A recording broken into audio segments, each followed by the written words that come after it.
Hello दोस्तों, हम फिर आ गए थे कहानी केयरिंग हस्बैंड, जिसको लिखा है श्रेया जी ने और उसका क्रेडिट भी इन्हीं को जाता है। सो दोस्तों, हमारी इस कहानी के पूरे एपिसोड नंबर आपके 114 हो चुके हैं। हम देखते हैं नई कहानी में क्या होता है। शुरू करते हैं कहानी का एपिसोड नंबर 115 और देखते हैं कहानी में क्या होता है। वहीं सबकी अजीब नज़रों को देखकर प्रिया को अजीब लगा, पर इसने इस बात पर ज़्यादा ध्यान नहीं दिया, जो बस सटिस्टिक नज़रों से करीबी को देख रही थी। पर वहीं कबीर के पीछे खड़े लोगों को सांस जैसे थम ही गई। वो बस भयानक से भगवान से अपनी जान की दुआ कर रहे थे और उस लड़की को अपने मन में बहुत कोस रहे थे। अगर इस लड़की को मरने का इतना ही शौक है तो कहीं भी जाए मरे, भला हमने इसका क्या बिगाड़ा है जो हमें भी अपने साथ मरवाना चाहती है। पर कबीर का उस दिन मूड बहुत अच्छा था, तो उसने प्रिया को इग्नोर किया और सीधे वहाँ चला गया। वहीं कबीर के इस तरह से इग्नोर करते हुए देखकर उसे बहुत बेइज्जती महसूस हुई, क्योंकि आज तक उसके साथ ऐसा नहीं हुआ था कि कोई लड़का उसे इग्नोर करके, और हमेशा वही होती थी जो लड़कों को इग्नोर करती थी। पर फिर उसने सोचा शायद कबीर ने उसे देखा ही नहीं होगा, वरना ऐसा हो ही नहीं सकता था कि कोई उसे इग्नोर करे। ये बस प्रिया अपने दिल को तसल्ली देने के लिए सोच रही थी। भला ऐसा कौन हो सकता था कि सब उसे देख रहे हैं पर कभी उसे ना देखे। पर वो ये बात एक्सेप्ट नहीं करना चाहती थी। फिर वो कबीर के पास जा पाती उससे पहले ही कबीर के बॉडीगार्ड ने उसे धक्का मार के इस होटल से निकाल दिया, और इस दिन के बाद उसने शुभम से ब्रेकअप कर लिया और बिना कुछ बोले उसे छोड़ के चली गई थी, क्योंकि वो नहीं चाहती थी कि इस बारे में किसी को पता चले। अगर ऐसा हुआ तो वो कैसे किसे अपना मुंह दिखाने लायक नहीं बचती। वहीं शुभम ने प्रिया के बारे में पता करने की बहुत कोशिश की, पर उसे कुछ भी पता नहीं चला। फिर थोड़े दिनों बाद प्रिया का एक मैसेज मिला था कि उसे छोड़ के बहुत दूर जा रही है। वो क्यों जा रही थी वो तो नहीं बता सकती, पर इस सब की वजह कबीर कपूर है। और उस दिन के बाद शुभम कबीर से बदला लेने की फिराक में था, पर कबीर कपूर को चोट पहुंचाना इतना भी आसान नहीं था। पर आज श्रेया को देखकर उसे मौका मिल गया था, क्योंकि उसे लगता था कि कबीर की वजह से ही उसकी गर्लफ्रेंड उसे छोड़ के गई है। वहीं दूसरी तरफ वही वेटर श्रेया के पास आया, जो थोड़ी देर पहले शुभम के बात कर रहा था, और श्रेया की तरफ ड्रिंक बढ़ाते हुए बोला, मैम कोल्ड ड्रिंक। ये सुनकर श्रेया ने उसे मना कर दिया। ये देखकर वेटर समझ नहीं आया कि वो अब क्या करे, वहाँ से चला गया। वहीं ये देखकर शुभम ने अपनी मिट्टी बींच ली। वहीं श्रेया कबीर को और नाराज़ नहीं करना चाहती थी। पहले ही वो कबीर को बिना बताए उसकी मॉम के साथ यहाँ पार्टी में आ गई थी, और यहाँ पर कुछ खा भी पी कर वो कबीर के गुस्से को हवा नहीं देना चाहती थी, क्योंकि कबीर ने उसे साफ साफ कह दिया था कि कहीं भी जाए और वो उसके साथ ना हो तो कुछ भी खा या पी नहीं सकती। और श्रेया को ये बात अच्छे से याद थी, इसलिए वो पार्टी में कुछ भी खा पी नहीं रही थी, और इसलिए उसने वेटर्स को भी मना कर दिया। पर श्रेया को नहीं पता था कि अनजाने में ही सही वो बहुत बड़ी मुसीबत से बच गई थी। अगर उसने गलती से भी वो ड्रिंक पी ली होती तो पता नहीं इसका नतीजा होता तो क्या होता। जो भी होता अच्छा तो बिल्कुल भी नहीं होता।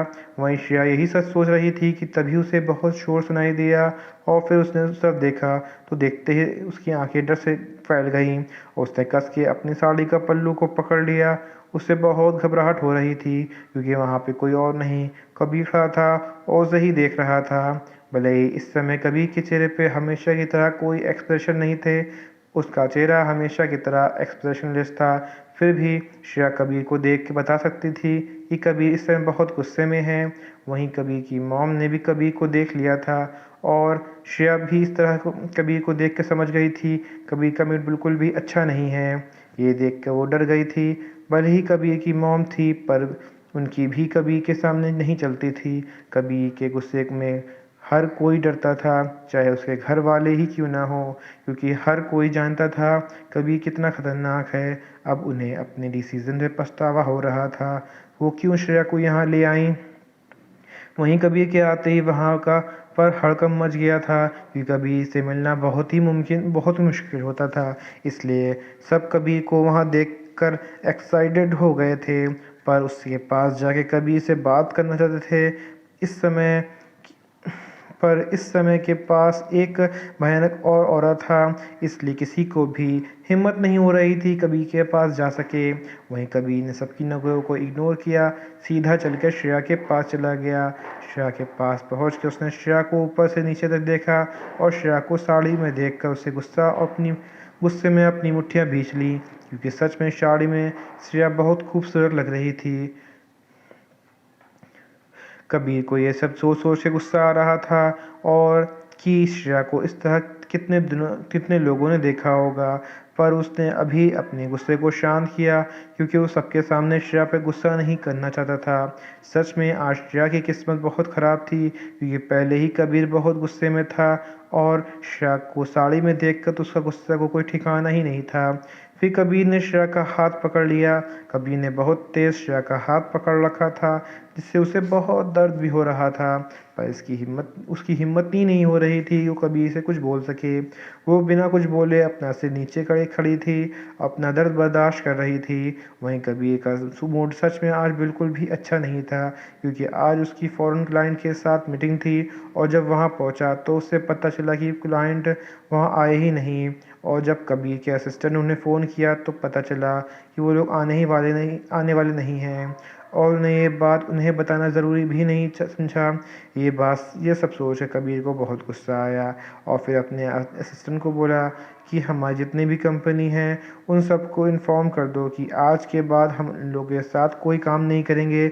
ये बोल के कबीर वहाँ से चला गया। वहीं कबीर के जाने के बाद असिस्टेंट ने एक राहत की सांस ली, वरना वो कबीर को देखकर बहुत ज़्यादा डर गया था, क्योंकि हर किसी को पता था कि कबीर को काम में लापरवाही बिल्कुल भी पसंद नहीं थी और कबीर को उन लोगों से सख्त नफ़रत थी जो काम में लापरवाही करते थे, और कबीर उनके साथ कभी काम नहीं करता। वहीं कबीर वहाँ से निकल के सीधा घर चला गया, क्योंकि वो अपनी प्यारी बीवी से मिलना चाहता था, जिससे उसका मूड थोड़ा ठीक हो सके, क्योंकि वही थी जो इस समय उसका मूड ठीक कर सकती थी। पर घर जाके उसे पता चला श्रेया घर पे है ही नहीं। ये सुनकर कबीर का मूड और ख़राब हो गया, क्योंकि श्रेया ने इस बारे में उसे कुछ बताया नहीं था कि उसे कहीं जाने वाली है।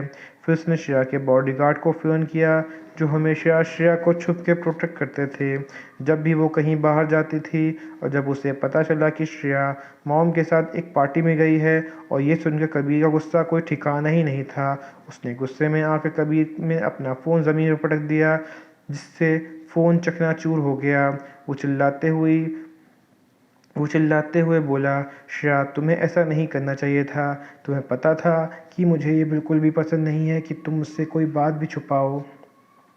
तुम्हें मैंने पहले ही कहा था कि मुझे कभी गुस्सा मत दिलाना, उतना अच्छा नहीं होगा जितना तुम मुझे समझती हो। पर लगता है तुम्हें मेरी बात पे कोई असर नहीं हुआ, पर कोई बात नहीं, अब तुम्हें बताऊंगा कि मेरे खिलाफ जाने का अंजाम क्या होता है।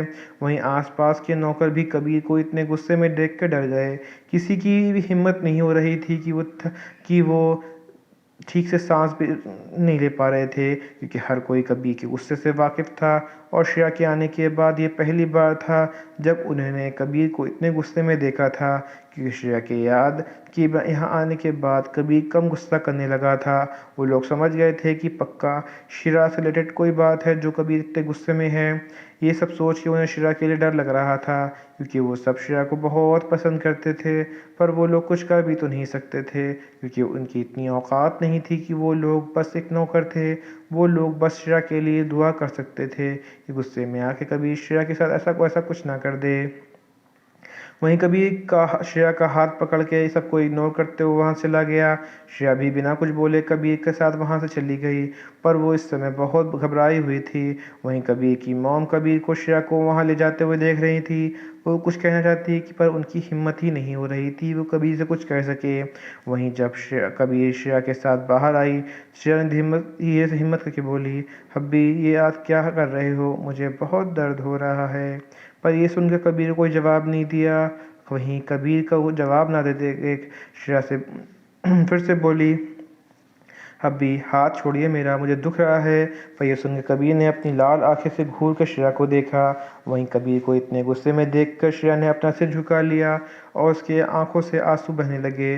वो समझ गई कबीर बहुत गुस्से में है। कबीर श्रेया को लेकर कार के पास गया और उसके दरवाजे खोलकर उसके कार में उसमें धक्का दे दिया और फिर जल्द उसकी साइड जाकर दरवाज़ा खोलकर खुद भी कार में बैठ गया। वहीं श्रेया बस रोई जा रही थी क्योंकि कबीर उसके साथ बहुत ही बेरुखी से पेश आ रहा था। वहीं आज कबीर के ऊपर श्रेया के रोने का कोई फर्क नहीं पड़ रहा था। वो अपनी आँख बंद करके बैठा था। वहीं सामने ड्राइवर कभी डर के मारे काँप रहा था। यहीं पे कहानी का एपिसोड नंबर 115 कंप्लीट होता है। सो दोस्तों, आपको एपिसोड नंबर 115 कैसा लगा हमें कमेंट करके ज़रूर बताइएगा। कहानी कोई ऐसा अंश ऐसा भाग जो आपको समझ में ना आया हो, आपको और बुरा लगा हो, तो भी हमें कमेंट करके ज़रूर बताइएगा। कहानी अच्छी लगी तो इसको लाइक कीजिएगा, शेयर कीजिएगा, चैनल को सब्सक्राइब कर लीजिएगा ताकि आपको हमारे आने वाली अगली वीडियो अब तक आसानी से पहुँच सके। तो दोस्तों, हम फिर मिलेंगे एक नए वीडियो के साथ, एक नए एपिसोड के साथ। तब तक के लिए मुझे इजाज़त दीजिए। धन्यवाद दोस्तों।